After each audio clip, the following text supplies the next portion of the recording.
Hello, everybody, and welcome to episode 166 of the Dynasty Junkies podcast, a proud member of the Dynasty Addicts podcast network, the DAP network, if you will. And we always do. Here tonight, I'm back for the first time in a while. I generally am on every other week, and I think I had to miss the last one. So I'm very happy to be back and here with our newest co-host Drew. I always afraid to screw. I'm going to screw up your last name. Prawl, is that right? You got it. I'm always worried I'm going to say it wrong. Okay, so Drew, how you doing tonight? I'm good. Not thrilled about our Sunday night matchup, but otherwise I'm fine. Okay, and we have a great guest here tonight. We're going to get into some rookies. I know he does a lot of stuff in the off season evaluating the rookies, so I was very happy to get him on tonight. Matt Price, DLF's Matt Price. Matt, why don't you tell everyone where they can find you, your Twitter handle, and all that good. And it is Twitter. X does not exist for me. Yeah, I haven't switched yet either. I'm happy to be here, you guys. I broke a rule just to come hang out with you tonight. I usually do not record during football, but special DG and co-host here. I appreciate it. Yeah, you can find all my stuff over at DLF, the DLF Dynasty podcast. I co-host with Ryan McDowell and Dan Myler. I also write the weekly rookie report card for DLF currently, Dynasty Game Night with you, and I think that's about it. Okay, and as I said, we're gonna get right into it because sometimes we'll start with the news, but there's not really much news this week. Kind of thankfully, no huge injuries. Jonathan Taylor busting up his thumb, going to be out a couple weeks, but I don't know that really has any major dynasty impact unless you guys are super into Zach Moss. So I'm just going to go bypass that. If me and Russ talked about it on Trade Addicts this week, so go over there if you want to hear some Zach Moss and Jonathan Taylor talk. So we're just going to get right into it. I put it in the title here, like rookie report card. We're going to go through the 2023 rookie class and just kind of give our thoughts on where these guys are at this point.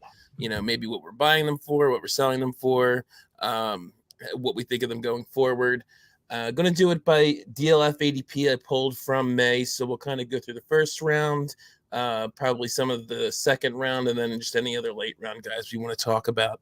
So I know it's not quite the end of the season, but we're winding down here. I thought it was a good time to do this.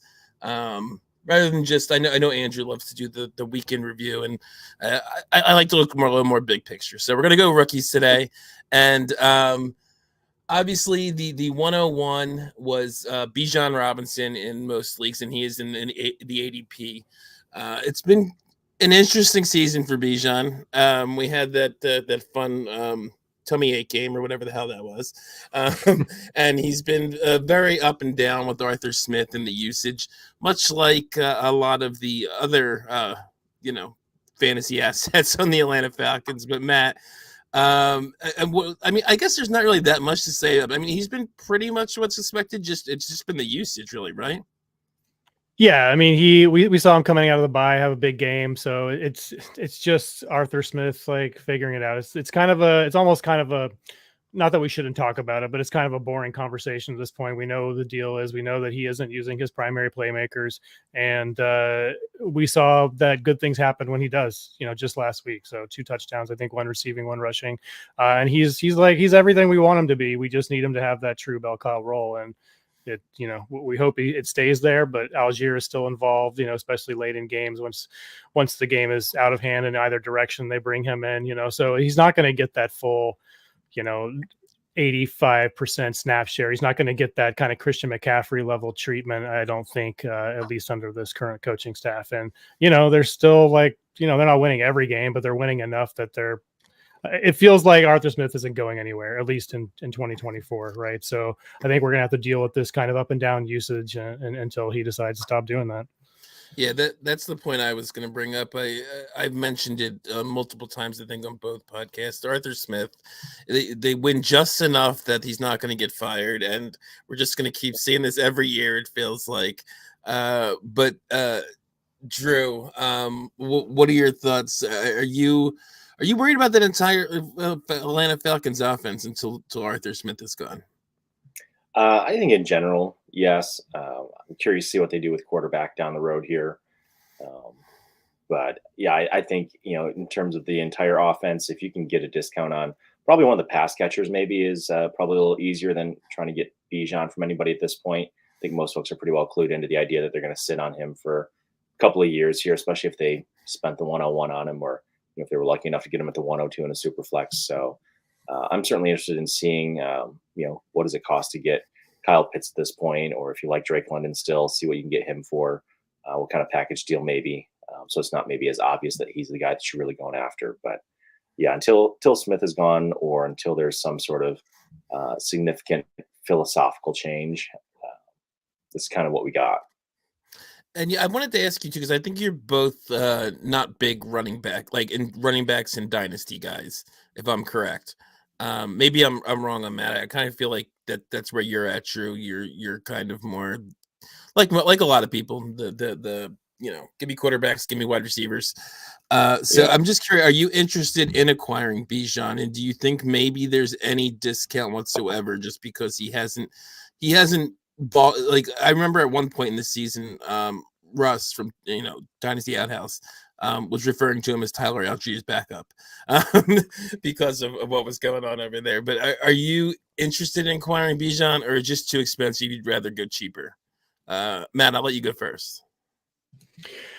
I don't mind acquiring him. I just don't think I'm going to want the cost. I think his cost is down a little bit, although after last week's game, probably not so much. And if you are going to buy him, you probably want to either right now or after this week's game. The Buccaneers defense is a little bit tougher. Oh no, sorry, they have the Jets this week. So actually he's probably gonna have a good game against the Jets.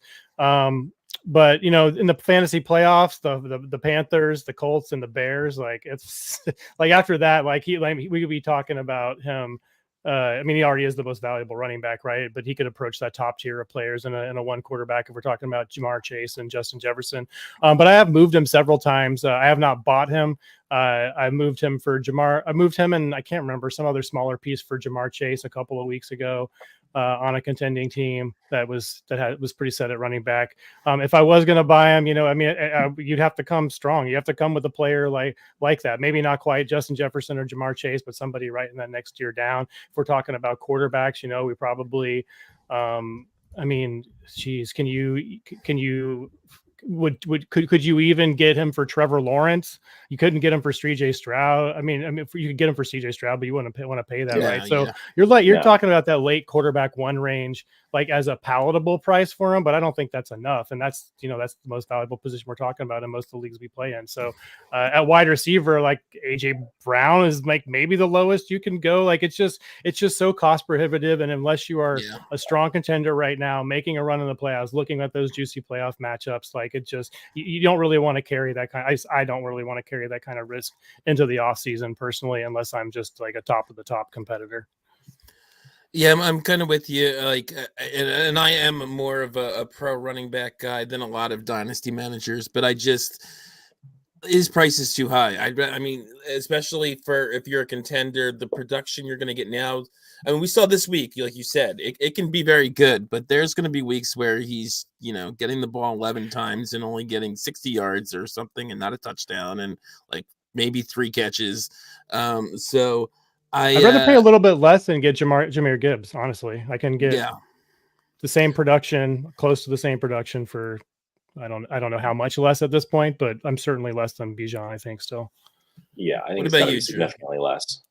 Yeah, I'm with Matt as far as I'm not really interested unless, it would have to be a pretty specific roster build. Like, maybe if I went hero RB or something and my guy is really underperforming or is not doing well physically, then great. Maybe I throw, if I'm just absolutely stacked at another position like wide receiver or tight end, and I can do that. But first thing that came to mind is like a sale at Louis Vuitton is not a sale for an average guy like me. You know what I mean? It's just going to be so far out of my range as it is. So I think if you've got him and you want to see what you can get, he's definitely been insulated for value. You've got a lot that you can point to show that he'll have future value. So if you have somebody that is maybe more running back centric, then you could definitely, probably turn your team around or add a couple of really good pieces pretty quickly if you wanted to, if you have Bijan on a roster or two. Yeah. I did want to move on now to the quarterbacks. That's a little more interesting to me. Everyone knows Bijan is very good, and he was supposed to be very good. And we were expecting a lot from these quarterbacks too. But it's funny, in the ADP, QB1 is Anthony Richardson, QB2 is Bryce Young, QB3 is CJ Stroud, who we just mentioned a little while ago, was actually my QB1 coming out. So I'm very happy to see what's happening now. But Matt, where did you have these guys initially? And I'm curious from both of you, probably. Like Anthony Richardson didn't do anything really while he was playing to kind of make us think any less of him. Like I was actually a little impressed by how he was doing early on. And I really like the coaching connection there with Steichen and Anthony Richardson. So I'm curious how you like. Obviously, I guess Stroud has to be worth more because Richardson hasn't played. But are you like, what's the gap for you? Yeah, I have Stroud at quarterback 6 and Richardson at quarterback 8. And I like you said, there's nothing that Anthony Richardson has done wrong. I think if they were both playing right now, I'd probably still have Richardson, at least right next to him, if not like a little bit above Stroud. Stroud is awesome. Like I completely whiffed on him. I had Richardson as the quarterback 1 everywhere, and then I actually had Gibbs, I think, before Bryce Young, and then CJ Stroud after that at like 5 or 6 overall, even in Superflex. So I 100% whiffed on that. I have 0 CJ Stroud, and have probably too much Bryce Young, but that's the order. It's Stroud, Richardson, Young, and I think there's a big gap between those first 2 and Young.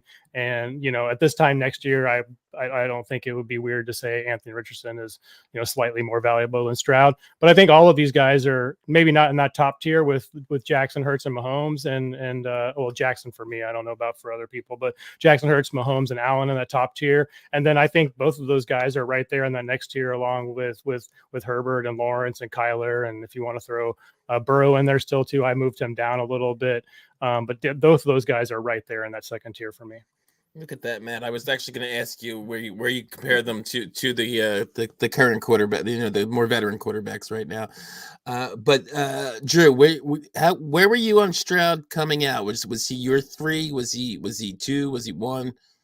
It was Anthony Richardson before all others, and then I just kind of snagged a couple of both Stroud and Bryce Young, depending on how the draft kind of fell in the leagues that I got them in. In a home league, I actually was very, very frustrated because I thought I was going to get Jahmyr Gibbs at 105, and the guy at 104 took him in front of me, and I was pretty peeved. So CJ Stroud fell into my lap, and that's actually helped me kind of turn my team around this year because I was able to flip him into Herbert and Waddle last week. So I was able to kind of my goodness, fill a couple of spots there. So, but yeah, Richardson was definitely, I think, because of the rushing upside, and we're even seeing it with Stroud now, right? I think he's using his legs well. We haven't seen him really gain a lot of yardage, but he's extending plays really well. And then he's taking those deep shots, which are awesome to see. And we'll get to a couple of his receivers later on. But yeah, I think it'll be interesting to see a year from now. I think I'm a little bit more injury sensitive than some folks are. So I probably, I assume I'll still probably have Stroud a spot or 2 ahead of Richardson this time next year, unless, Richardson really comes back and, plays consistently. It's just tough to see those injuries so early. So hopefully that doesn't really throw too many people off and cloud their judgment too much. But yeah, I think at this point, Stroud's a good bit above Richardson for me. If I had Richardson anywhere else, I would definitely be, kicking the tires to see, could I package something small with him to get to Stroud in that league. It's funny you say that, because I was just going to ask Matt here.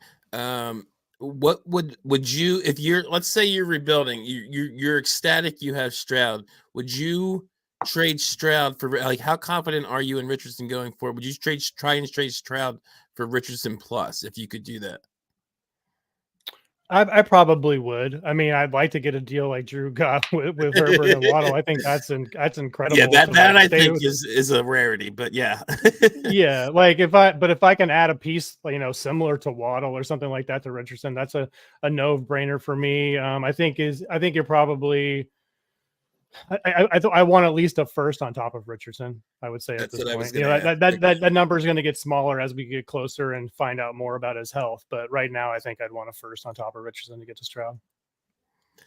Okay, and then I just wanted to ask, what are your guys' thoughts on Bryce Young? I did like him coming out. I was a little worried about the size, like a lot of people were. I don't know that that's been a huge factor. I think a bigger factor has just been the crappiness of the Carolina line and the just a whole sort of negative atmosphere around the whole organization. We saw with Frank Reich. I guess that would have been a little piece of news too. Frank Reich getting fired, but.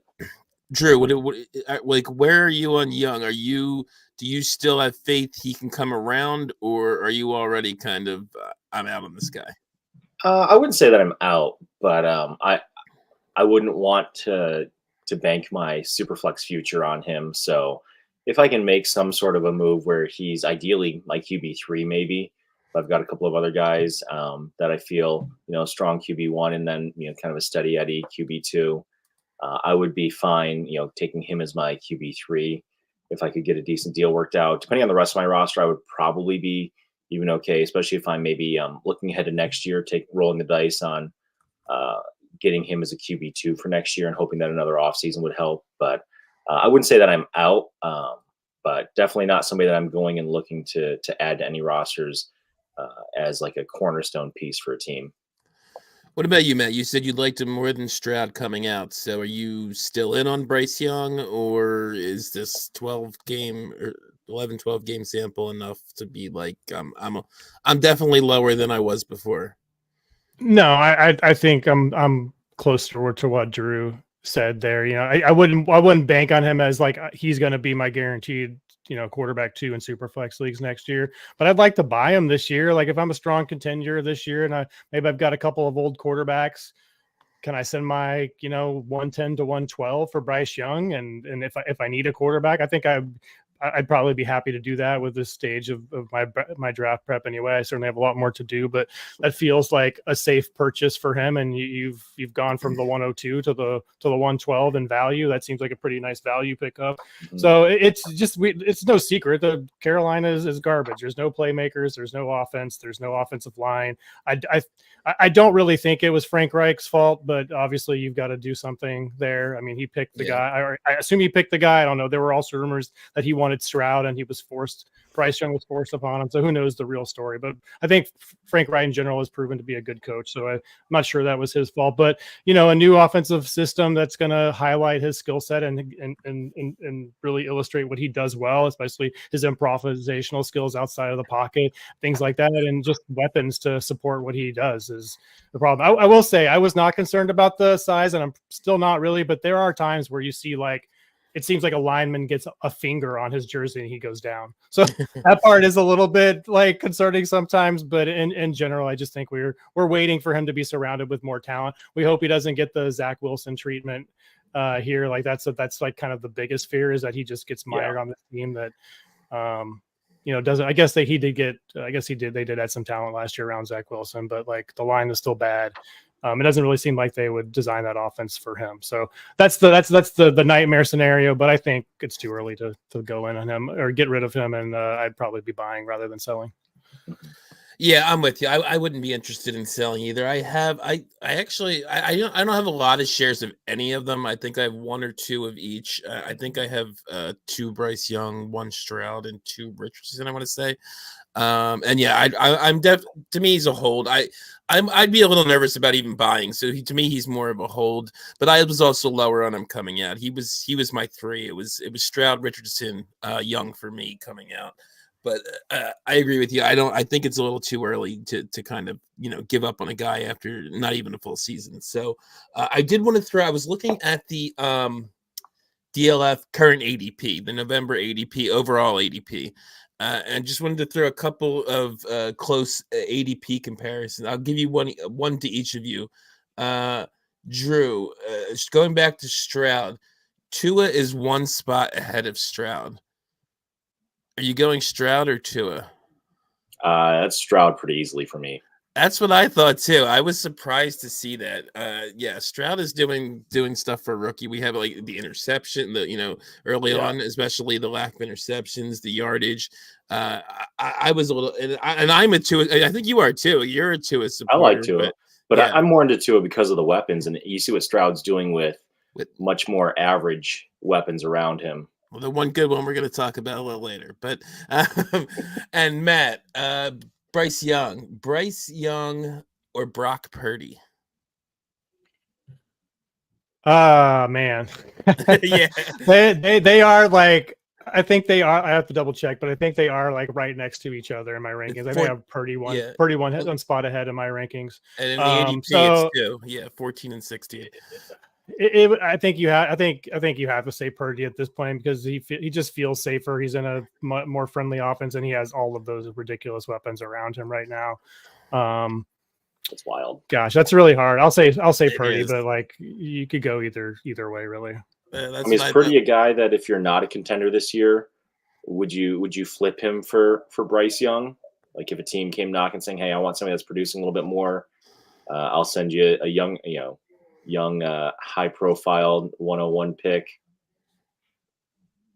I just hate doing one-to-one same position trades,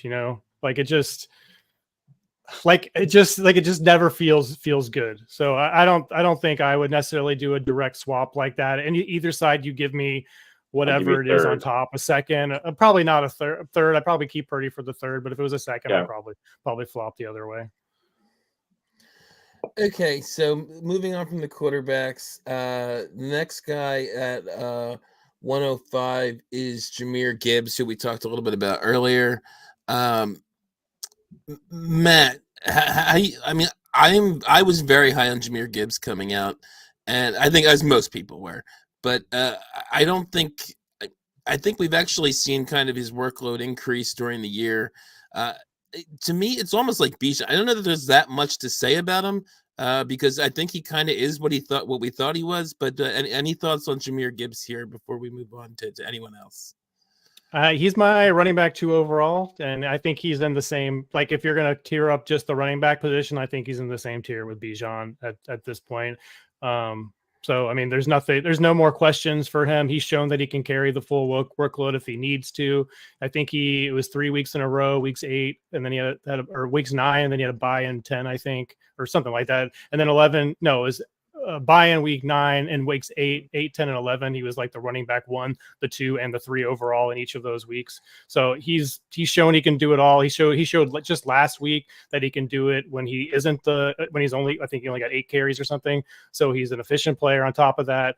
We're going to see in the playoffs coming up, Detroit has a couple of really tough matchups, I think, against Dallas and Minnesota in the fantasy playoffs. And I think Gibbs is going to shine there with his pass catching ability. So there's no more questions with him. He's the running back 2. And if like we were talking about earlier, if you can get Gibbs for a cheaper price than Bijan, why go after Bijan right now? Yeah. And even like even with Montgomery there, I mean, the offense is really good right now. Goff, I think, is an extremely underrated quarterback at this point. It just everything looks good there, and they're winning teams, so you can expect a decent amount of running the ball. So I don't know that, like I said, I don't know that there's that much we really need to say about Gibbs. So unless you had anything, Drew, I'm actually going to move to the next 2 guys that I think are a little more interesting. At 6 overall in the May ADP is JSN, Jackson Smith and Jigba, and then at 7 we have Jordan Addison. Addison has obviously flashed more this year. Are you Addison over JSN at this point? Just to take away contender status, I need points, which it's not like JSN is like balling out, but he's obviously giving you more points than JSN is. But taking that out, which one you prefer? I mean, it's tough not to say Addison. I had concerns. I was selfishly, I have Jefferson in a lot of teams, so I was definitely hoping that he would get a little bit of the rookie treatment and have to kind of come along and earn his way. But he's definitely shown. I was after JSN, I was on the Quentin Johnston train, and that was my debacle of the draft. And so I ended up with 0 Addison, and I'm absolutely kicking myself for it, except for the teams where I took a tight end first. But yeah, Addison just is impressed for the stretch where he's been the guy overall, up until Kirk Cousins got hurt. But yeah, I think between the two now, it'd be tough. I wouldn't fault anybody for taking one over the other. But I think if I was on the clock, I'd probably take Addison before JSN at this point. What about you, Matt? And do you have any concerns that we haven't seen JSN? I know he's got 2 other solid receivers there, but do you have any concerns that we really haven't seen much of a flash from JSN through 12 games here?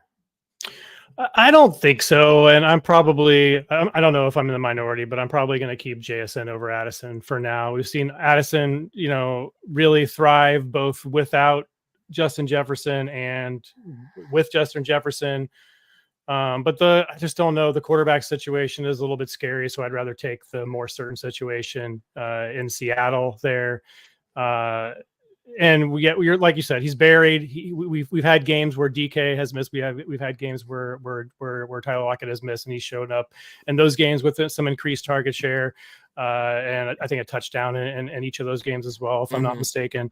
So I mean, is Lockett going to be there next year? Maybe, but I just think his role is going to continue to increase. It was a little bit disappointing this season that I thought Shane Waldron, the previous offensive coordinator, offensive coordinator for the Rams under Sean McVay, a lot of 3 wide receiver experience. We saw an increased pass rate from Geno last year, and I thought that was going to translate again to this season with more 3 wide receiver sets. That hasn't really come to fruition, unfortunately. But it's a waiting game, and I don't want to take JSN over Addison because it doesn't feel good, but I still think he's the better player in the better situation. So I probably would. I think I have it that way in my rankings as well, but they're not far off at all. Yeah, and I guess I lean a little more towards Drew. I kind of am Addison slightly over JSN. I do agree, like the quarterback situation in Minnesota is iffy. We don't know if Cousins will be there next year, and that is a concern. But I like what we've seen of Addison so far, and I'm worried. I know it's more stable situation. I'm still worried about Geno Smith being his quarterback, though. So I kind of thought Geno might turn a bit more into a pumpkin this year after the year he had last year, and he definitely has not produced as well. So I think I lean a little more Addison, but I'm with you. I mean, JSN is super talented. I loved him coming out. Like everyone else, I had him as my wide receiver 1 last year. So I can't fault anybody for saying one side or the other.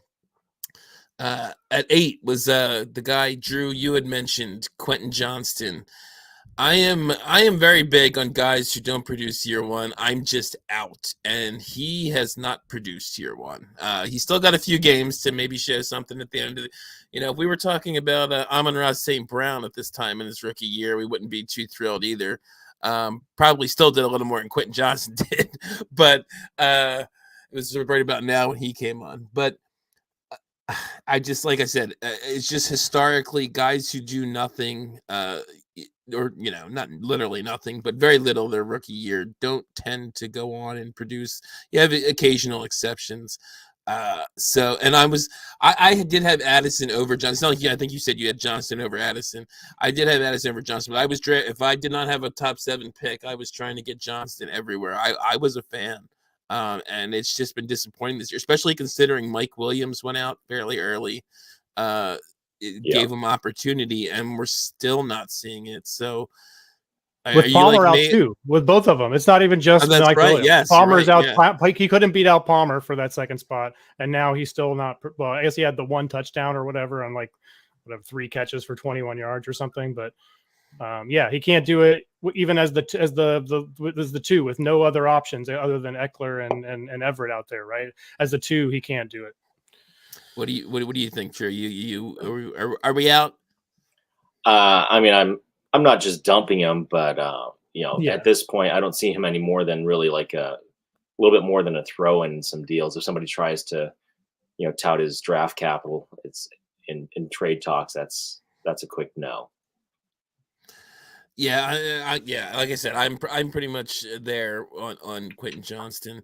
Like I said, if you had told me, like Matt said, Mike Williams and Josh Palmer are out, and you have Justin Herbert as your quarterback, and you still can't produce, unless we see something like he starts going nuts at the end of the year here. I mean, again, like I said earlier, I'm not like with Bryce Young, I'm not looking to sell him because you're going to get nothing. Like you said, unless you just use him as a throw-in piece. But I would have zero interest in acquiring him, quote unquote, buying low after this year. If he doesn't show me anything over these last 4 or 5 games. At number 9, everyone's favorite tight end, coming into that rookie draft in May is Dalton Kincaid. And I kind of thought it was crazy how high he was going to me. But he's sort of paying off now. I mean, he had a little bit of a slow start. He has come on, especially in tight end premium leagues. He's had a few 20-point games here. So Matt, I mean, obviously there's another tight end we're going to talk about in a little bit that is doing a little better and rated a little higher at this point, I think, in Dynasty. But I guess Dalton Kincaid is pretty much what we thought he was, right? Yeah, he's gotten better. I mean, I think I have some bias against him. Like I was, I didn't really like his profile coming out, except for that final season, of course, when he was really the only option in town and for that Utah offense, right? And like you said, there's a good one coming up later. I didn't have him as my tight end one coming out. I had Laporta, spoiler alert, who we'll talk about a little bit later. I had him as my tight end one right ahead of Kincaid. So I still have it that way. I like Kincaid fine. I have him as my tight end 7 right now. So I feel like that's pretty good. I have Laporta, Kelsey, Hawkinson, Andrews, still holding on hopes for Pitts for some reason. And then Kittle, all of those guys are above him. But after that, it's Kincaid. So I mean, you can't ask too much more from that from a rookie tight end. And were you high on Kincaid coming out, higher than maybe Matt was, Drew? I'm also biased in the other direction because I'm a Bills fan. But true. I think in general, objectively looking, I mean, you have a guy that's athletic that's going to be, joining a Bills team that really hasn't had an established wide receiver too. The concern was, Dawson Knox had, he kind of featured his game on touchdowns last year. So as soon as Kincaid got the opportunity with Knox being injured, I think he stepped up pretty well. And, some of his games were boosted by some very short passes. So in those premium leagues, you're definitely seeing probably a little bit better production than really what they're seeing in the box score. But I think at this point, if I'm drafting, I would still probably have Kincaid. I'd probably have him around my 5th tight end. I will go in with him versus Pitts at this point. I think I've run out of patience on Pitts, and I like Kittle as a player, but if I'm going to pick one of the two, I'll probably go with Kincaid over Kittle as well. But the other 4 guys, I certainly can understand having ahead of him, and I would, given the choice, probably pick those 4 guys ahead of him as well. Drew, do you think that it goes back to how it was before, though, when Knox comes back? I should have mentioned that. That's kind of my biggest concern, that both of them are going to be involved again. Those first few, I think 4 or 5 weeks, we saw him being used almost like Cole Beasley was used, like really low ADOT, really close to the line of scrimmage kind of stuff. And like, it would just suck if he went back to maybe not necessarily that kind of role, but lost that like end zone role that he's developed without Knox there. Yeah, there's a part of me that wonders if if Knox may move on. I know he's still in the middle of a pretty decent contract. Big so I don't contract, know, what that really looks like. But I think at this point, whoever gives them the best shot to move the ball and win, and I think Kincaid will continue to stretch. Knox has typically been a red zone target, which does hurt a little bit. But red zone has always been tight because Josh is going to run it in. Running backs don't matter. Diggs will get his. So I think in the premium at this point, if you can, especially with the premiums, if you can get 4, 5, 6 catches a game from Kincaid, even if the ADOT's low, and then he can get some yards after the catch as well, depending on where he catches it. So which is a little better than what Knox typically does. So I'm not too concerned about that.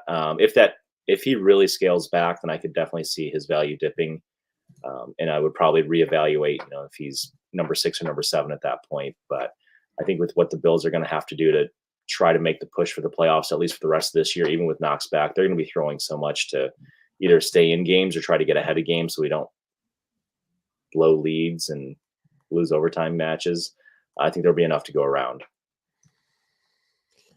Okay, so number 10, 110 in the rookie ADP is Zay Flowers, who I was not high on. A lot of people were higher on than him. He's actually, he has looked pretty good. He's been not amazing, but pretty consistently in double digits in points, and in a lot of games they're leading target getter, especially at wide receiver if you take out Andrews. So I'm curious where you were initially on Zay Flowers, Matt, and I guess if you were, nothing probably is, unless you were really, really low on them, nothing probably has changed because like I said, he's not having a bust out season, but there's nothing negative I think to really take from this, what we've seen so far. Yeah, I had him as a wide receiver 3 just after Addison, kind of not really in the same tier, but kind of in the same tier as Addison, a cut above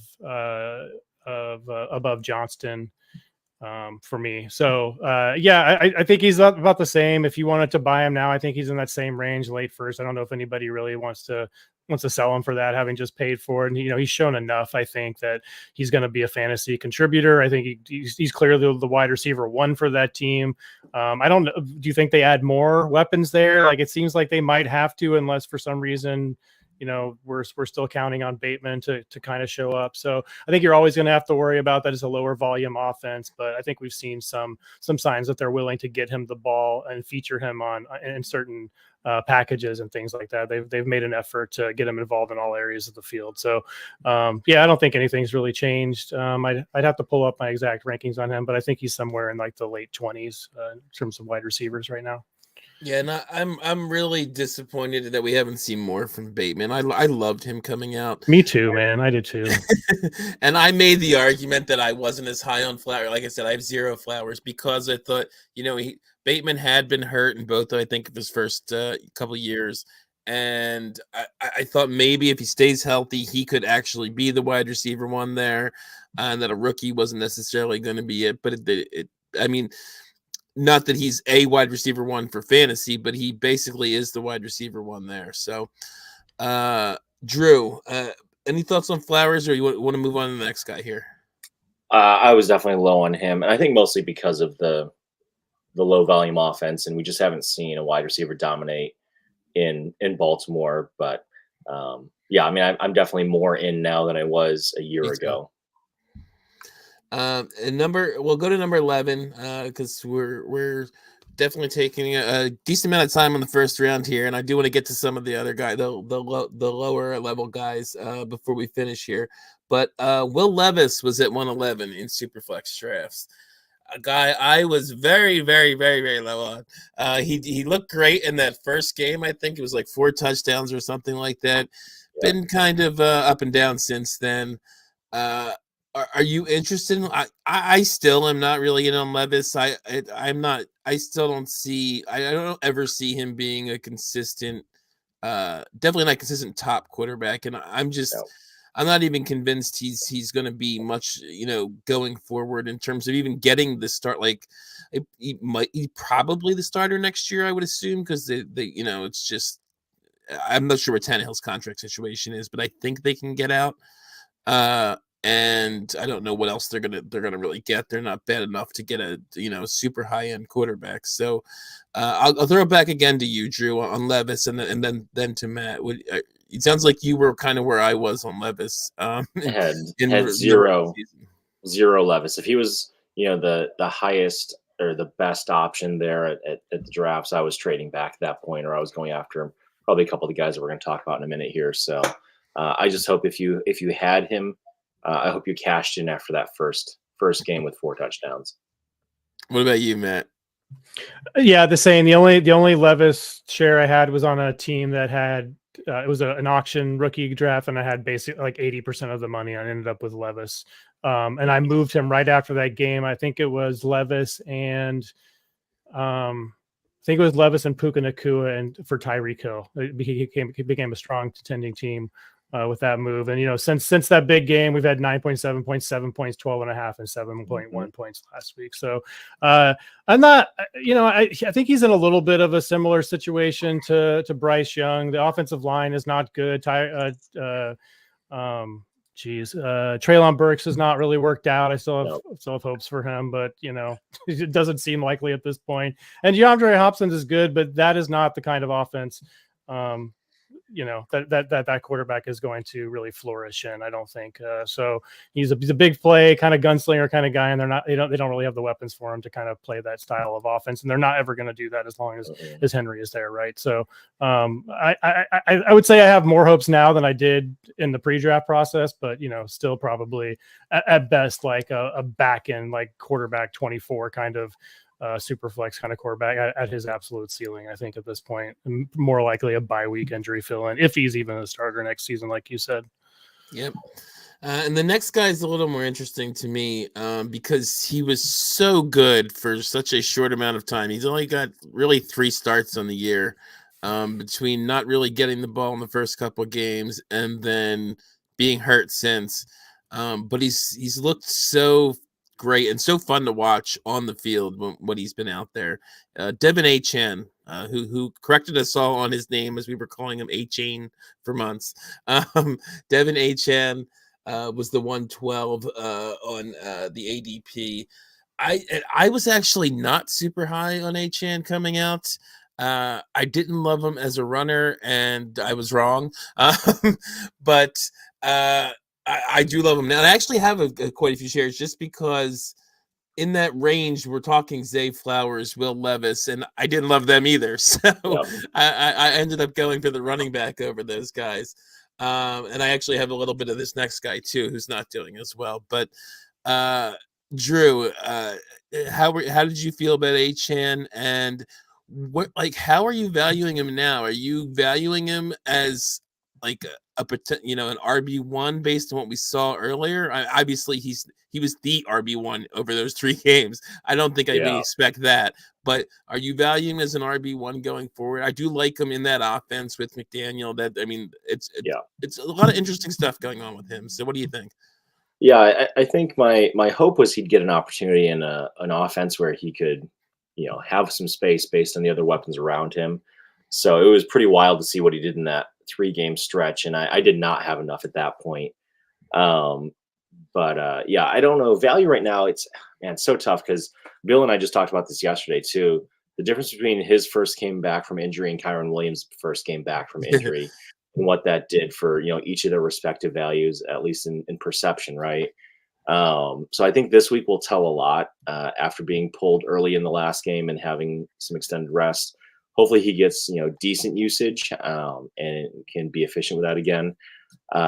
If somebody's coming trying to get him from me, I'm still probably treating him like a back end RB1 as far as value goes. I mean, just when you go down the list of guys that are there, I mean, it's pretty wild to see some of the names that are in terms of the points, whether you go by points per game or you go by total points for the season. So a guy that can hit a home run like that for you on 8 to 12 touches, hard not to want that kind of player, depending on your build, right? I think most of us got him as an additional running back. Most of us were not drafting Achane as our second running back necessarily, or certainly not as our RB1. So he was really a nice surprise for a lot of folks to be able to say, I've got a starter now.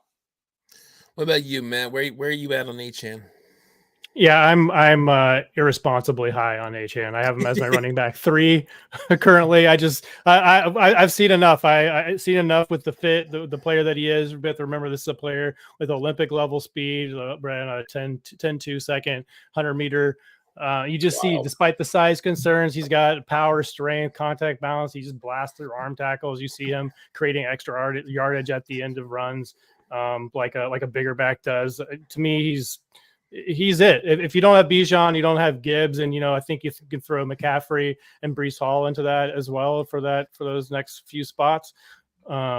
but I mean, he has as much ceiling as any of those guys, and I think he's a significant cut above the next guys like ETN and Walker and Taylor and Barkley, and then you get into Eckler and the older guys. So he's right there in that top 5 without question for me. Yeah, and I think I'm with you, Matt. Like I said, like I wasn't high on it coming out, but I think I tend to do this with guys. If they surprise me, they turn me around quick. I think what you said, would you say irresponsibly high? I think that's kind of where I am too.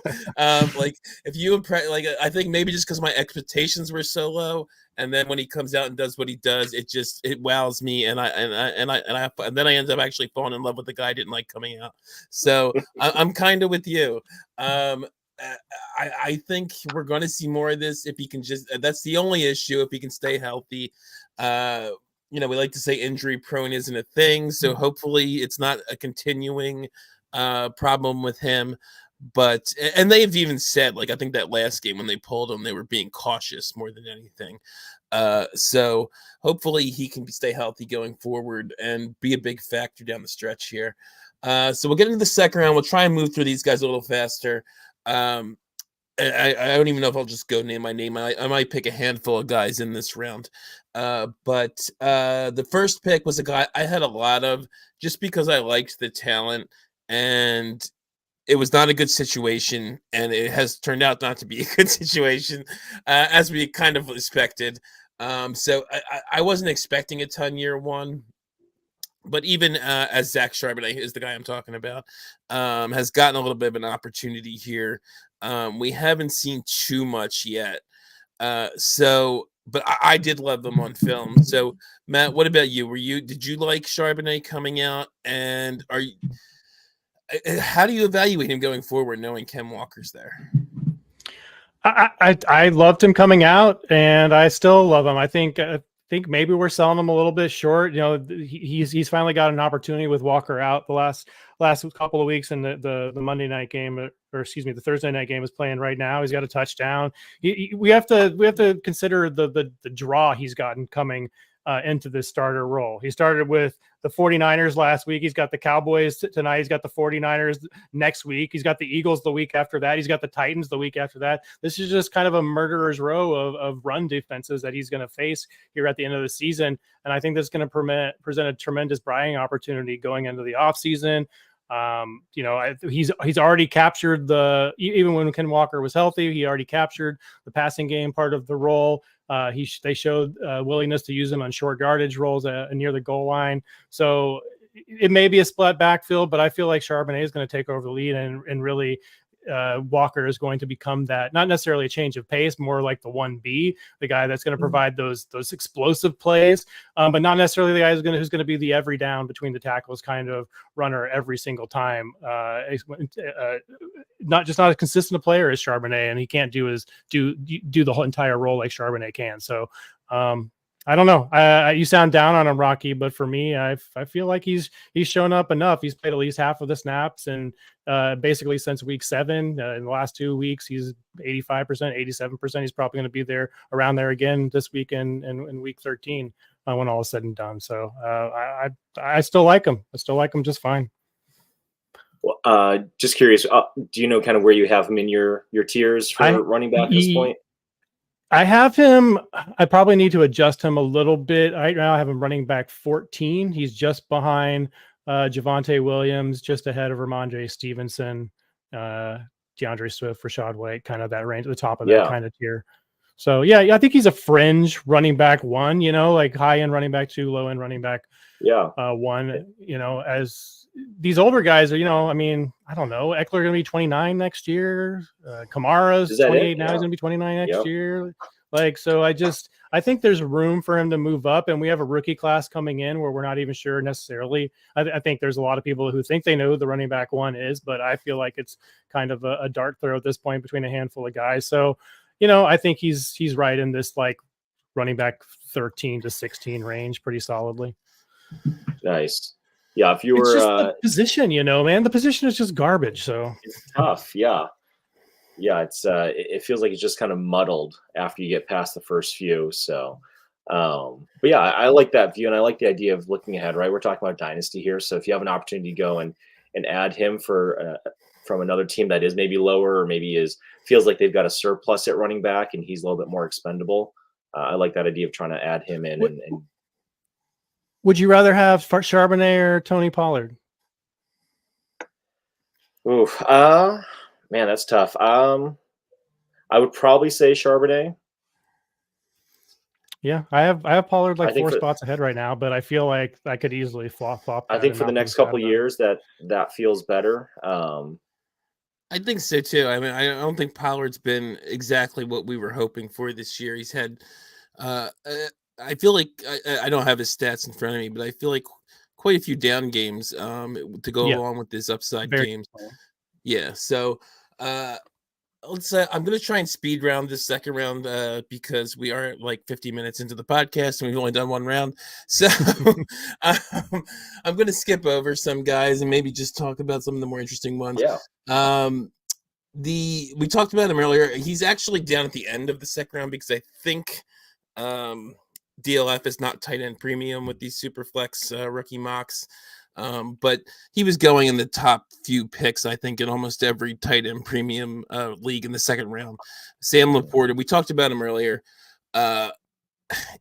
Is he the tight end too, Matt? He's the tight end 1 for me. Because of Kelsey's age? Yeah. Yeah. So what about you? You have him as the tight end 1, Drew? I think I still had Andrews slightly ahead. Okay, and where so Laporta? How much do you need to add to Pitts to get to Laporta? Gosh, for me, it's a lot, and that's from a guy who loves Pitts. Yeah, I think it's at least a first. Like, yeah, because I remember early in the season we were seeing Pitts Laporta.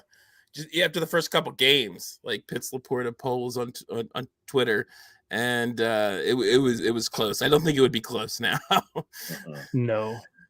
Okay, so going back to the actual list, funny enough, even though this I believe is not a tight end premium, like I said, ADP, well ahead of Laporta, like 3 picks into the second round is Michael Mayer, who we haven't seen a lot from. So, Matt, you said Laporta was your tight end 1. I assume Kincaid was 2. You had both ahead of Mayer? Yes. For this class, yeah. So, how did you feel about Mayer coming out? Because I like to ask you that question because I know you dive into these rookies, on the DLF pod and things like that. So, where were you at on him coming out? And we've seen 1 or 2 flash games, but not a lot. Yeah, I felt he feels like the kind of guy who could be, the tight end, 9 to 12 every year for the next decade, right? In terms of end of year scoring. So I just kind of felt like he's going to be a fine player, but not really a difference maker at the position, right? It's really hard to predict tight end success, but the best job we do right now is with athletic testing. And, he wasn't not athletic, but he wasn't as athletic as guys like Laporta and Kincaid. And I guess we didn't actually see testing numbers from Kincaid, but from what we assumed, Kincaid would have tested. So, yeah, like I like him just fine, but he's not someone that was reaching out. And then also we knew he was going to be behind Austin Hooper, presumably, and that worked out for most of the season. And then also just a terrible offense as well. So it felt like it was going to be a slow burn no matter what. Whereas those other guys certainly have a chance and have proven that they can produce earlier in their career. So I think that was really the separation for me. Okay. And Drew, next guy that I'm going to bring up here was the 205 overall. And I feel like he was almost a bigger name before he came out, like in Devy circles, at least from what I could tell. Is Josh Downs. But he's actually looked very good. Like he's exceeded my expectations. Again, not that he's going crazy here, wide receiver 1 numbers, but he's looked very good, especially given the QB situation, a rookie QB to start the year. Then Gardner Minshew comes in, and he's obviously had some down games too, as all rookies are going to do. But what are your thoughts on Downs? And is this the range you were drafting coming out? And do you feel he's increased at all, or is he basic? I mean, you're not getting obviously at first, but and this is a 205 that we're talking about. But where are you at on him? Yeah, he's better than what I was expecting, or he's performed better than what I had expected. So I actually only had him in a couple of leagues, mostly because I co-manage those leagues, and my partner is probably a little sharper than I am in that space. So in most cases, I was actually probably going after Marvin Mims around the same place, or even instead of Downs, just because I was expecting Pittman to hopefully step up a bit, and then with Taylor coming back. Wasn't sure what that was going to look like with Richardson, and then if Richardson was going to run some. So, yeah, I did not really get him in a lot of teams because I wasn't really super high on him coming out. But, yeah, I think at this point, seeing what he's done as a rookie, and I think some of those indicators show that hopefully there's a path to being pretty relevant down the road. Yeah, I agree with you. Like I said, I like a lot of what we've seen. And he's a nice guy to have. He's a guy I wouldn't mind maybe if you need like a second round value thrown into a deal or something, a high second round value, try and get him added on or something like that. I don't know that I'm like just trying to acquire him everywhere or anything like that, but a nice guy to add to a package, I think. Matt, two guys I'm going to ask you about quick. Drew mentioned one, Marvin Mims.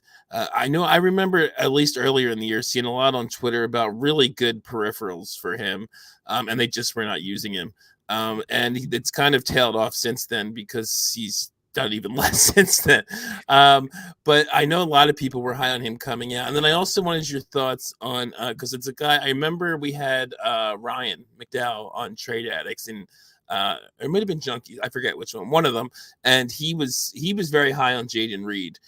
So I wanted to get your thoughts on those two guys.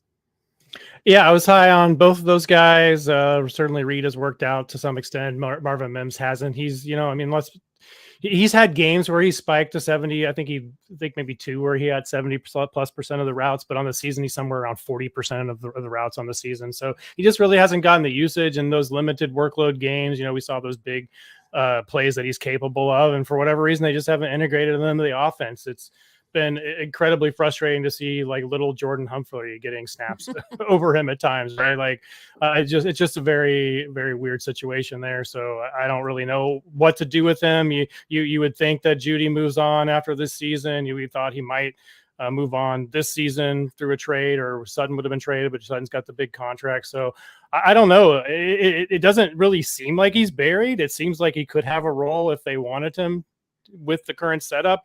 So you're just really banking on that role is going to improve and the consistency happen. With Reed, like he was I just love the pick as a Packers fan, because he's a kind of the do it all kind of player. Like he doesn't really have a calling card, so to speak, except for his versatility. He's shown the ability to catch touchdowns in the end zone. He's taking handoffs out of the backfield. He's making short area catches while the other guys run the deeper routes. He's run deep routes himself from the slot. So like he's shown everything. I don't ever think he's going to be an alpha, but as like a nice like complementary player to hopefully Watson continues to develop. But I think Reed, I said at the beginning of the season on the DLF show, like I think he's the best wide receiver. From a player that knows how to play the wide receiver position, he's the best one on the team already as a rookie. And I think there's still a chance he leads that team in targets and receptions, even from this late stage. So, I love Reed, and I think he's going to be a value this offseason. Yeah, I've been pleasantly surprised by him, and like I said, I think this was even before the season that Ryan had mentioned him, and so I've always been kind of keeping an eye on him, and yeah, he looks really good out there. So we will get to a couple of these late round guys here who are maybe the two of the biggest names to come out of the 2023 draft so far in terms of actual production here. In the third round, at the 311 in the ADP was Tank Dell, Drew.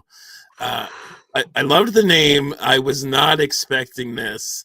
I think I have one Tank Dell share in like 35 leagues. I have so many. Yeah, I thought you had liked him. So I'll let you both talk about him. But Drew, I'll let you start. What is Tank Dell worth? Like when you have a guy like, and we're going to talk about another one in a minute, that comes out of Man. almost nowhere, and produces like this as a later round pick. And now he's tied. We talked about it earlier. He's tied to CJ Stroud, who looks amazing. So, how you valuing Tank Dell now? It's a 3rd round pick, but he's balled out. Yeah, guy I wish I had. I got duped by Tutu Atwell, so I think I got a little gun shy. Seems a smaller profile again, but just saw in one of my leagues, pretty strong contenders sent 2 guys we just talked about, Josh Downs, Marvin Mims, and I think a 3rd to get Tank Dell back from a team that's kind of rebuilding, just looking for pieces. So I think there's a range of valuations there. I think Dell's got to be worth close to a 1st at this point, right? That's what I was going to say. He's already earned late 1st, I think, to me, which I don't think Josh Downs, Marvin Mims in a 3rd is equivalent to a late 1st. So, yeah, I'm with you. I think I think you got to pay late 1st. Matt, what about you? You said you had a ton of shares, so you obviously must have liked him coming out. Yeah, I have him as I think like wide receiver 17 or something like that in Dynasty. I think he's close to. He may not be a 2 first player yet, but I think he's getting close to that range. Wow. I just think he's incredible, and like I've liked him despite the size. That's the thing we always heard. I hope this kind of puts a nail in the coffin of like the size concerns. I thought we did that with Devontae Smith, but I really did a deep dive on size this offseason with Tank Dell.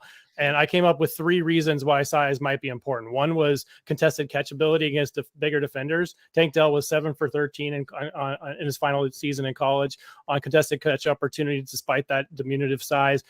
Compared that to Quentin Johnson, who was just 8 of 23, despite being 6 inches taller and 40 pounds heavier.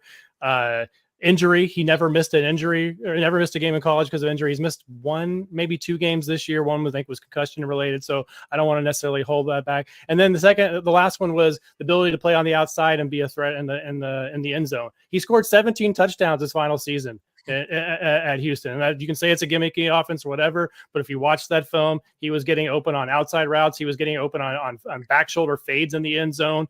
And he's showing the ability to play on the perimeter in the NFL, despite that 5'8" size. So I have no questions about Tank Dell at this point. He has an incredible quarterback. We've seen the connection that they have. If he's going to have a top quarterback, he's going to be a primary target in the offense. I mean, you think they're going to add weapons probably, but nobody's ever going to take that slot role from him. He's just open every single time he runs a route. So yeah, I freaking love the guy. Yeah, that's the point I made too. They're going to add weapons, but I still think you don't produce this much, and he's just going to like step aside once they add another good receiver or something like that. It's kind of like not that they're the same kind of player, but like Devontae Smith was the guy for a year in Philly here, and then they added AJ Brown. It's not like Devontae Smith fell off the face of the earth. So he was just good last season, wasn't he? Like almost to the. Exactly. I think he had more targets, maybe something even. Yes, exactly. So, I mean, a lot of times good players can make other good players better. It improves the whole offense, that kind of thing. So, one more guy, not in the first, I copied and pasted the first 4 rounds on the sheet, and he's not even in there. I had to write it in at the 507 in the ADP, Matt, is Puka Nacua. So surprising. Yeah. I'm surprising that was that low. Because I don't think he went undrafted in any leagues that I went in, and I don't play in any leagues that draft more than 4 rounds. So yeah, I saw him going largely in the 4th, but yes, I don't think he went undrafted either. So I'm kind of with him. I was sort of where you are with Tank, but the more I have kind of thought about it, I do think he's going to be a good player going forward. But Tank has some just situation advantages that I think Puka doesn't. Sure. In that, he's tied to CJ Stroud. That quarterback situation is solidified for years to come, whereas Puka's tied to Stafford right now. We don't know how much longer he's going to play. He's always having injury issues. Every year people think he's going to retire. But I mean, I think it's clear Puka is a good player. I mean, the way he started was like historic. I remember he had like 35 targets over his first couple games or something like that. So I'm curious. I guess you said you had Tank Dell at wide receiver 17. Where do you have Puka? I was looking to confirm that real quick for you. I actually have Tank at wide receiver 14, I think. No, 15. And Puka at just right behind him at 16. So that might be changing. You know, we did see when Cooper Kupp first came back that they could coexist, but with Stafford, you know, kind of not being super healthy, you know, Neither one's really existing right now. Exactly. Neither one are. It's Kyron Williams world, right? Like Yeah. that's the offense right now. So I still think what we saw earlier this season is not something that just goes away. I think he is a very very good player. You know, maybe more like a high end wide receiver 2 though than a back end wide receiver 1, something like that. That's kind of that's the comparison I've been making ever since like the first month or so he broke out, is that he could be like Rams, not saying same player, just in terms of production, Robert Woods. Like Sure. he was always that guy that was in that low end 1, high end 2 range in terms of production for years there with Kupp, even with Kupp producing the way he was. So is that basically where you're at on Puka, Drew? And what about him? Is he higher than Tank for you or lower? No, he's lower. And I'm kind of the opposite of you, Rocky. It takes a little longer for somebody to really impress me and, you know, kind of catch my attention that way in most positions. So I think he is solidifying himself as a very good wide receiver. He's a guy I'd love to have on my team because he's bonus points, right? You certainly use a dart throw when you got him. I had him in a couple leagues, traded him away in one to get. I think I added a little bit to get Garrett Wilson back, which I felt good about that. I think we're in that sleeper league together because I just prefer Garrett Wilson by a good bit as a player. Mm-hmm. So while Puka's value is still significantly higher, I decided to make that switch out. I like that actually, yeah. But overall, yeah, I think Tank Dell for me at this point has a growing gap between him and Puka Nacua. Yeah, and I really like that trade you said. Like Garrett Wilson is if he once he gets a quarterback, he's going to be ridiculous. So he's producing pretty well, you know, on the way Puka is basically producing, if not better in some weeks, without a quarterback. So I get Garrett Wilson I'll take all day over Puka. And then before we finally move on from this, Matt, I just wanted to ask you, is there anybody in these other 2 rounds that I threw onto the sheet, if you have it up in front of you, that you wanted to talk about before we move on and start finding some trades and stuff like that? I mean, you covered the exciting ones. We didn't really talk about Luke Musgrave, but before his injury, he was looking like kind of like the real deal. Just the entire Packers offense was kind of cratering at that point. If Love actually becomes a quarterback, maybe he's going to be something. We saw Tucker Kraft also have I think he had a touchdown grab in the first game that Musgrave missed. So, you know, those guys are very interesting. Roshan Johnson's been very interesting at times. Tajay Spears, I think, looks incredible. He just can't get the role that we need him to. And then I think the biggest disappointment, I don't know about you guys, I would say the biggest disappointment for me from this class so far has been Tank Bigsby. I thought he was really going to kind of a 1B role, but yeah. Yeah, I actually drafted him in a late in redraft league. That's how excited me too. I was about him. I got a lot of best ball copies. Yeah. and he just was nothing. I had to drop him a while ago. They're just not giving him any work. But okay, so real quick, I know Andrew loves to turn these listener league updates on here, so we'll go through them real quick. Dynasty Junkies won. Me and Andrew's team is tied for first. Woohoo! With our good buddy Jerry Shea FF and DJ2. I'm rebuilding with Scott, former host Scott Sidlow. We're not doing too great. Which are you in one of these leagues, Drew? Yeah, I think I'm in 2. Okay, and we don't. I don't think he threw you on there. He mentioned Andrew Andrew Ember's team is in first at 9-2. And our Andrew Hall is 7-4 with 15 victory points. Where are you at in Junkies too? Right behind you. Oh, yes, Josh and I are. We are not. Yeah, thrown we in. are not. We tried to contend coming out of the gate, and it fell apart. And this is year 2 of the league, and yeah, just, we're rebuilding. We like what we got. We have Richardson and Fields, so we're not doing well, obviously, with those two guys banged up this year. But it's moving well going forward. And then in Dynasty Junkies 3. We have a team that was co-managed by all 3 of the hosts before Drew came on, me, Scott, and Andrew.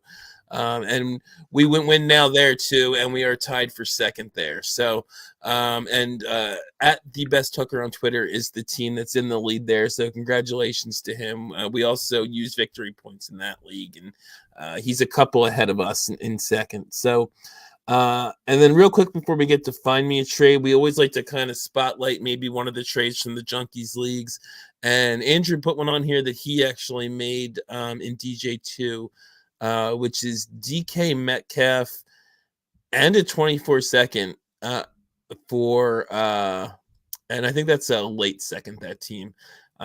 But I'm not positive about that. And then he sent that for AJ Dillon and Jordan Addison. So Matt, what do you think about that trade? It's basically it's similar to Trade Addicts scoring. It's 14 teams though. I don't think that really matters here that much. 14 teams super flex. I think it's 2.010 in premium, which again doesn't matter. So why am I bothering to mention it? But Matt, what do you think of this trade? Well, I still have, I don't know if I might be the minority here, but I still have DK slightly above Addison, and I don't think Dillon has really any value. So I'm probably taking the DK side, but I think it's probably fair if you were to plug it into like a trade finder or something, or a trade analyzer or something like that. I think it'd probably come back pretty fair. I just prefer DK to Addison is really the thing. Yeah, and I think those two are close. I think I kind of agree with you that he's slightly over Addison, but even if you have them even, the second for me tips it over because I'm with you. I don't value Dillon very much at all. Are you on that same page, Drew? You know me, I'm taking the pick, but no, overall, DK just scored his 3rd touchdown of the night. By the way, well, there you go. Yeah, it's a slam dunk now. Yeah. Also, go Seahawks, up 1 over the Cowboys here with wow, with some time to go. Yeah. But what about you? You're taking the you are taking the DK and the pick side. Yeah. Okay. Yeah. Okay. Okay. So that brings us into the segment we always like to finish with every week, which is our Find Me a Trade segment. I got to pull up Brian because we can't start it without Brian. So a trade. There we go. Okay. So this week's submission was by Matt Atkinson at Matt Atkinson 1986 on Twitter. And Drew, if you want to just go over the settings and his thoughts on the team, and then I'll kind of read off the roster for those people listening. Sure. So this is a 12-team Superflex PPR scoring. Doesn't look like any kind of tight end premium. Starting 11, but 9 offensive players. So quarterback, couple of running backs, couple wide receivers, a tight end, 2 flexes and a Superflex. Then you have a kicker and defense still. So Matt's thoughts are he's 8-2 so far this season, win now mode, and traded for Gibbs, McBride, and Hall recently. He's been lucky with some of his original draft pieces, so now he's got a stacked roster with Puka Nacua, Dalton Kincaid, Roshan Johnson still on taxi, as well as a few on IR. Looking for who to let go and for what picks, or can I get 2 or 3 players bundled for a better asset somewhere? Okay, and as we'll talk about in a minute, he's got a pretty good team here. He's got Geno Smith, and as he said, this was submitted a couple weeks ago. He's 8-2. We fortunately, Sleeper, we don't have the standings. We get a kind of a snapshot of the rosters, but his team is looking pretty good. Geno Smith, Lamar Jackson, Jordan Love are his quarterbacks. At running back, he's got, like you said, Breece Hall, Jahmyr Gibbs, Jalen Warren, Jerome Ford, David Montgomery, and Raheem Mostert, all as startable players, as well as a couple other guys. Wide receiver, he's got A.J. Brown, Amon-Ra St. Brown, Puka Nacua, Hollywood Brown, a lot of Browns. And that's pretty much it as far as the really startable guys. He's got Jerry Jeudy in there as well. And then a tight end, 3 good young tight ends in Dalton Kincaid, Trey McBride, and potentially Michael Mayer, and then his defense and kicker, which we don't really care about. He's got his somebody else's second round pick this year, as well as his first and 2 seconds in 25. So that's where he's coming from with the team. Obviously, he's contending. It was 8-2 a few weeks ago, and. Matt, I'll let you go first here because I know you got to cut out soon. So if we take too long blabbing about these trades, we can let you go. But I wanted you to start and get yours in. Yeah, sure. I won't spoil it, but I really liked what Drew said about going after CMC. I do it in a different way. But I thought the other path you could go is upgrade that quarterback 2 situation. Because I mean, like you guys said, the team is already very good. The whole is Geno Smith or Jordan Love. You're rolling the dice each week at quarterback 2 in a super flex there. You're probably going to pick wrong every week. Like I have that combo in a couple of spots, and I feel like I pick wrong almost every single week. So if you could package. I mean, it does hurt your depth a little bit. So if you're somebody that likes to have 3 or 4 quarterbacks at all times, it's probably not the move for you. But I really like trying to package both of those guys who are quarterbacks that are, if we're talking about ADP or in the late teens, early 20s kind of range, packaging both of those guys. And you're probably going to have to send your first in 2025. He doesn't have a 2024 first, and picks 2 years out. I don't know. I probably treat them less valuable as I should, but it says a first in the front of it. So if you give both those kind of quarterback 2s and that first, I bet you could go to the team that has Kyler Murray, and maybe make a deal there. His quarterbacks are Ryan Tannehill, DTR, Jacoby Brissett, Joshua Dobbs, Kyler, Jaron Hall, and Hendon Hooker. So he's got 1 starter. Maybe Dobbs hangs on and starts next year for Minnesota. I guess that's possible, but right now it looks like he has 1. So this could be a way to solidify that. And then if you look at the team that has Jalen Hurts, his only other real quarterback is Matt Jones. He also has Jake Browning and Tommy DeVito, I guess. But if Mac Jones isn't going to start in 2024, then he's looking pretty rough there with just Jalen Hurts. So maybe you can make a similar offer for him. He's obviously going to be a little bit more expensive than Kyler. But starting Lamar Jackson and Jalen Hurts, or Lamar Jackson and Kyler Murray every week to go with those running backs and that receiver crew you've built up, like that seems like it could go a long way to really finishing off your title run here. Yeah, I like this, and I'm someone who's not that worried about going with 2 quarterbacks. You can get away with 1 quarterback for a week on their bye week, things like that. I believe that until this season, Rocky. That's and then true, this season we had 74 quarterbacks get rostered, and we're starting Tommy DeVito in some leagues. So yes, you have a point there, but going forward, I think it might even out a little bit. I do think you could probably have a better chance with the Kyler Achane one. I do. I think so too. Yeah, it's so valuable, and I think Kyler is still undervalued because he still just came back, and I don't think he's gotten a big bounce back even with playing now. In terms of value, it's more than it was 3 months ago, but it's not what I think it will be, say, next year or something like that. So he's still the cheapest entry, I think, until that top, maybe the very top tier of quarterbacks, but that second tier. Yeah. What about you, Drew? Why don't you give your thoughts on Matt's trade, and then you can go into yours. Yeah, I struggle with this, and I appreciate Matt's perspective there, because I was kind of looking at I want to go after an elite asset to put you over the top here, because like we said, it says start 11, but kicker and defense don't really matter. So it's start 9. So you're starting the top 108 players every week. So you want to get consolidated in the top end. And you'd rather have, a couple of really, really top end guys and then mix in a few others that could spike. So if you could get to CMC and, I put Brees and Jeudy maybe initially here, but the bottom line is I'm trying to give a few pieces to get to 1 stud. So running back was a pretty clear, if you can get CMC from the team that has him, because he's wasting away there, that team is clearly in a rebuild. And depending on how they do rookie draft and stuff, if it's potential points, maybe they're more motivated. But I did see quarterback as another opportunity. I just didn't look, I guess, hard enough to see some of those opportunities to go and get QB2 upgrade. But yeah, I think getting a strong QB1, QB2 combo would be really nice for the playoffs as well. So I like that.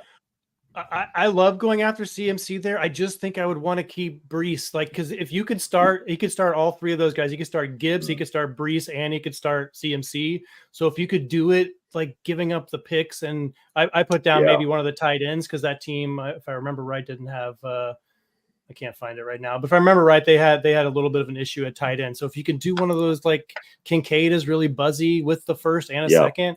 And then you start all three of those guys, you wouldn't need to make that quarterback. It seems like maybe this team is also maybe a Bills fan because they have the Bills defense and Tyler Bass. There you go. So, Kincaid, and there's no premium. Wait, this isn't you, is it, Drew? This isn't you, is it? Am I trying to talk? Am I trying to negotiate a trade with this guy and you? And I was just going to say, an issue at tight end is an understatement. His best tight end is maybe Noah Fant. So that's what it was. Yeah. So, I mean. Yeah, I like that. Okay. I really like the CMC thing too. But I went in a different direction, although similar train of thought. Because that was the first thing that came to my mind as well, Drew, is that this is really 9 starters. So I want elite assets because, like you said, the kicker and D really don't matter. They're super variable. And 9 offensive starters. I tried to get elite talent. He's obviously contending this year. So I put down to trade Trey McBride, and who we've seen nice flashes from this year, is looking like a nice young up-and-coming tight end, and a 25 first to the team, Life Ertz for Kelsey. Again, it's not tight end premium, but Kelsey's elite in any format. And he's got, as I mentioned when I ran down the roster, he's got 3 like really, good prospect young tight ends, Kincaid, McBride, and Mayer. So he can afford to let one go, get an old guy in Kelsey who's going to produce a bunch of points. And he's still got Kincaid and Mayer there for when Kelsey, starts declining. So it made a lot of sense to me. It helps him contend more this year while still he had, like I said, has the cupboard stocked at tight end. And the team that has Kelsey looks to me like a team that was trying to contend. And again, we don't have standings, but I don't think they are contending now looking at this team. He has like the guy he would be getting Kelsey from has like Devontae Smith and like nothing else at wide receiver. He's got like Aaron Jones and nothing else at running back. So I don't think he's probably now would be the time to trade Kelsey at probably some of the best value you can get for him, especially in a non-tight end premium league. Yeah. He's also got Cole Kmet and Pat Freiermuth behind him. So it's not that was my only worry about this trade when I put it down, is that, like, does he feel like he needs to get a young tight end for Kelsey? Maybe he'd rather do something else. I didn't really want to move any of his young receivers, though. No. So I didn't know what else to give him. So it might be a little more harder for sell, but I will say I put this in. One calculator had it as an overpay. One had it as an underpay in non-premium. So if he considers it an overpay, maybe it's still worth it. What was that? Gotta love calculators. I know. But Matt, what do you think of that one? Yeah, I like it. My first thought was what you said, was that maybe he doesn't necessarily want to do that because he has some tight ends behind. But maybe you could go bully tight end. Sure, why not? I don't mind that at all. In terms of like the other pieces, I don't think you'd want to. I mean, can you do something like you don't want to move AJ Brown and Amon-Ra? I was maybe not. Trade maybe Puka. Not. Yeah. See, like that's a great wide receiver 3, but I don't think I don't know if I would. I don't think I would move him for Kelsey. That's what my thought was. Yeah, I didn't. Like, would you swap out Jordan Love for Baker, and figure out how to fill in the gap between Baker and Kelsey? Sure. Like if you give Jordan Love plus a little something to get Baker and Kelsey back. Yeah, I would. Could I give Love and a second for Kelsey? Right. Yeah. So, there's definitely ways improving on my trade. Thank you. But definitely. I think we're definitely kind of in agreement on trying to get kind of tier up here and get elite assets. Yeah. So that's the way to go here. Even if you don't use any of our specific trades or they get declined, that's basically the general idea here. We all are in agreement there. So with that, find me a trade segment over. That is the end of our show. So first I want to thank Matt for coming on and spending so much time here, as we're almost to 90 minutes. And Matt, again, I just want to let you kind of plug everything you do and remind people where they can find you. Yeah, you can find me on Twitter at MattPriceFF. All of my work's at DLF. I host the DLF Dynasty podcast with Ryan McDowell and Dan Myler, and I write the rookie report card each week. Comes out on Saturdays, I believe. If you're interested in checking in on the rookies from this year. There you go. More rookies. Okay. And again, thanks for Drew for co-hosting with me tonight. You can find him at DR_PRA. I'm at Dynasty FF Addict. The pod is at Dynasty Junkies. You can find Andrew Hall at Andrew Hall FF, the DAP Network at DAP_network. That's all the Twitter handles we have for you. Make sure you're checking us out on YouTube. We have this in podcast form. You can also watch us on YouTube, and you can subscribe to the DAP Network and get alerts when we go live and all that good stuff. And if you like what you hear, please subscribe, give a rating and review. It really helps us out. And we always like to hear what people are thinking. Anyway, we can improve the podcast. But I think that'll do it for this week. So, Drew, I'll leave it to you to finish this out here. Junkies out.